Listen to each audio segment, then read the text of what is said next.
You don't need anyone else. And as I began to break these tablets down, Do they have them transcribed, or are you reading the actual tablet? they transcribe them. They actually transcribe them into English for you. Is there controversy as far as, like, are there different versions of the transcription? Like, do some people think it's interpreted differently? Is, like, some debate about that? Only where it comes to where some of the text is missing. There could be pieces okay. chipped off of tablets. You see Right. that corner missing from that tablet right there in the Epic of Isn't that, Gilgamesh. just look how wild is that? Yeah, Just it's how incredible. wild is that exists? Yeah. And that this was, it's so hard for people to put in their brain 5,000 years of time, Yeah. and that there's these people that have this very bizarre language.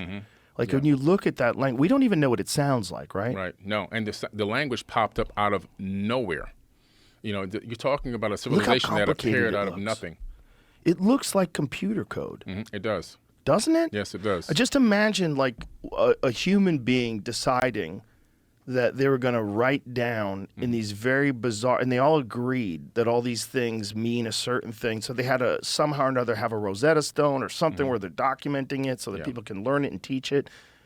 And then we're looking at it 5,000 years later. Yeah. It's so amazing. It is. And what's incredible is this text was translated in the 1800s, long before Zecharia Sitchin was born. So there are some, some rumors that, he was the only one that could decipher these tablets. Well, no.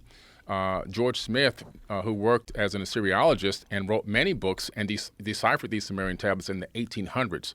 So we're talking about texts that have been deciphered for a few hundred years, nothing that was just deciphered recently. So what are the first decipherings? Like, what year was the first deciphering? It was in the 1800s. I think around 1850. George Smith. He actually worked at the I believe it was Cambridge. And what was his take? Like, when he's reading all these wacky stories and all the Anunnaki stuff, like, Yeah. what's his take on it?